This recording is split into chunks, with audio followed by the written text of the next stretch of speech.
Hi friends, in today's video, we're going to be covering the 5 main reasons why I think consumers might be giving AMD's RX 6000 series GPUs a skip. Just like in previous 5 reasons videos that we've done, this is not necessarily a remark on the performance of the cards, but rather an examination of the entire market and whether or not these things are going to fit well into the market and the people who may or may not want to buy them. So we're going to get into the 5 reasons after we talk about today's video sponsor. Friends, today's video is brought to you by Chirp, and more specifically the Chirp Wheel Plus that I'm currently using right now.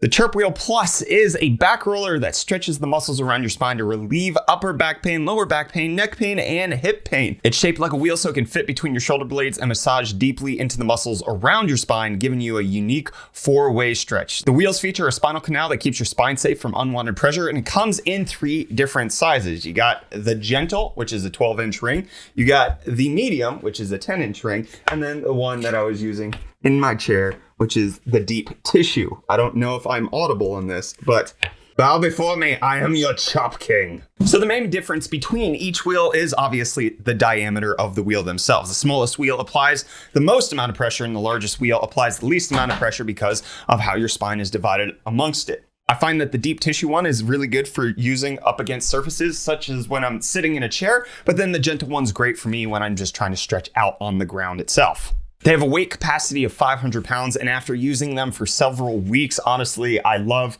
stretching, and the Chirp wheel helps to make my back stretching a lot easier and much more convenient, especially when I'm sitting in a chair all day, just trying to get that lower back pain out towards my hips. I can just use the Deep Tissue roller, which obviously this looks weird, but. So you can check out Chirp and their Chirp Wheel Plus 3-pack at the link in the video description, my friends. Feel good, do more with the Chirp Wheel Plus. So the first reason was supposed to be, you already have an RTX 30 series card, but you know, that didn't happen. So that's not what we're going to be talking about for the first reason. The first reason why I think a lot of people are going to give the RX 6000 series a skip is because of driver issues. This has probably been the bane of a lot of AMD card owners' existence ever since they picked up Navi. It is not hard to go on the internet and find dozens and dozens and hundreds of reports of people saying that their 5700 XT or 5700 does not play well with AMD's drivers. It probably will lead to a lot of consumer hesitance at the beginning of the launch for the RX 6000. Regardless of performance, I think AMD hasn't done a whole lot to bring back the confidence to the consumer that they can trust these cards, even if AMD has made advancements in drivers. But just speaking anecdotally from my side, I've actually had to replace 2 systems that had AMD cards. My son's PC and our editor's PC both had AMD cards in them until driver issues started bringing about black screen issues where the card would just reset every so often, making it completely unusable. It's the same issue across a variety of cards, and with other anecdotal reports saying the same exact thing, it's easy to see why consumers might not trust AMD on that side. But reason number 2 is that just like Nvidia, AMD likely will experience some stock issues. However, it likely will not be as bad as what Nvidia's experiencing. It appears that a lot of Nvidia stock shortages might be due to growing pains from them switching to Samsung to produce their chips, whereas AMD is sticking with the tried and true TSMC. This means that they might be able to get very good yields on producing their GPUs, but we haven't had an AMD GPU launch where there wasn't stock issues at the very beginning, and also the fact that there weren't AIB partner cards at launch. So your Asus ROG Strix, your MSI Gaming X Trios, those haven't been available at the past 2 launches that AMD has done, and we've had to wait for months down the line. Now, thankfully, it does appear that AMD is actually going to be quicker to the punch to get those out, but it does still look like the initial launch of cards might be AMD reference only. Hopefully that's not the case, but supplying these might be an issue for AMD, and in fact, they're still struggling to supply their CPU side of things. Go ahead and try to find me a Ryzen 3 3300X in stock sold by AMD. I dare ya. Now let's go ahead and talk about number 3, which is probably the weakest argument out of the bunch, which is going to be the lack of RTX and DLSS support. These are the main marketing features from Nvidia's side of things that Nvidia is going to lean heavily heavily on to sell their cards if AMD's as competitive as the benchmarks seem to indicate. It looks like the 6800 XT is going to perform on par with the RTX 3080.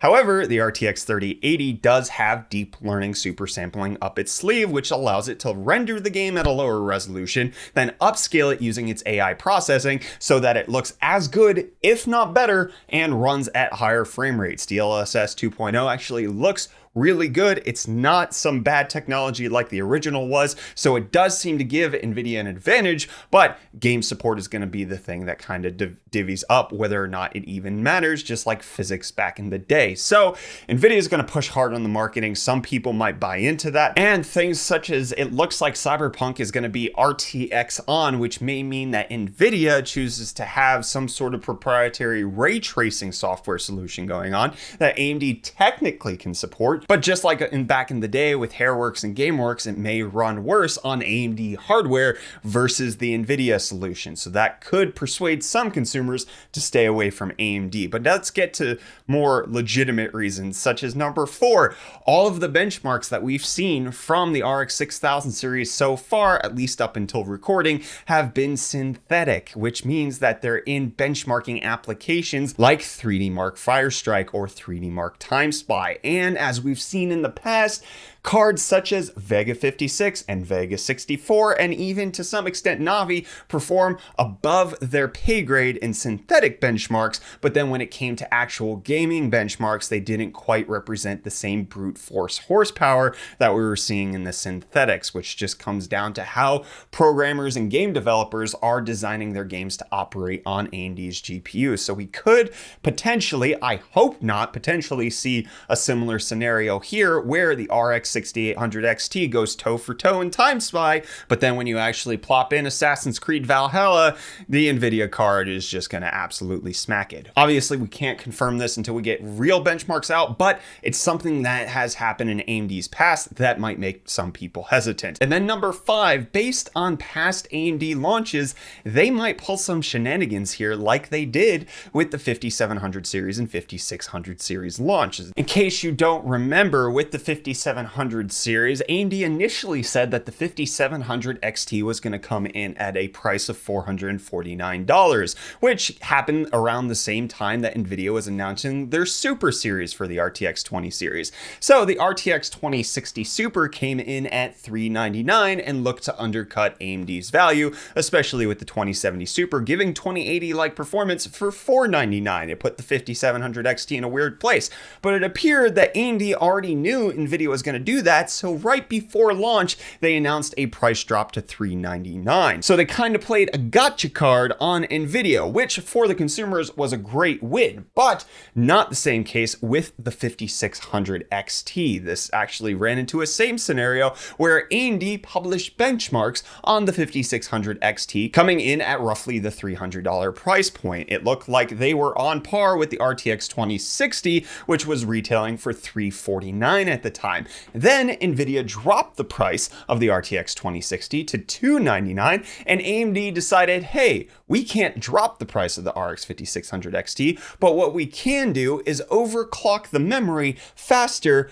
with a BIOS update that the end user will have to do so that we can actually beat the RTX 2060 in value. So it did seem like AMD was anticipating it and they had a solution ready to go before launch, but it was a really rough situation for the consumer where they would have to flash their card at home, which is scary to a lot of mainstream consumers, but also made AMD look bad in that a lot of reviewers had to redo their benchmarks because AMD changed it at the last second. So is it possible we may see something like that from the RX 6000 series? There has been a lot of bamboozling in the past from AMD, so it's hard to say. And I think a lot of the 5 reasons that I've kind of listed about the RX 6000 will have nothing to do with their price, their value, or their given performance, but rather trust in AMD's GPU division as a whole. Trust in AMD's CPU division is at an all-time high. Ryzen 5000 series seems to be a really good buy, even if people are slightly perturbed by the price increase.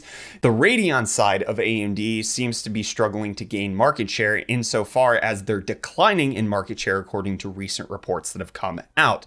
So it does seem like consumer confidence is lowering for AMD, and hopefully the RX 6000 series can rectify that, but they have an uphill battle to climb when it comes to getting consumers on their side, even if they might be the better choice this generation. It's hard to say that AMD won't be worth buying. I do believe that AMD understands their place in the market as the underdog when it comes to GPU market share, and they're likely going to make sure that they're priced accordingly, but that doesn't necessarily mitigate some of the other issues such as driver insecurity or the fact that we don't necessarily trust them to put out the things that they're supposed to be putting out in order to get some sort of bamboozle on Nvidia. It's hard to see where AMD is going sometimes, especially on the GPU division, especially when they choose to launch their GPU shroud in Fortnite.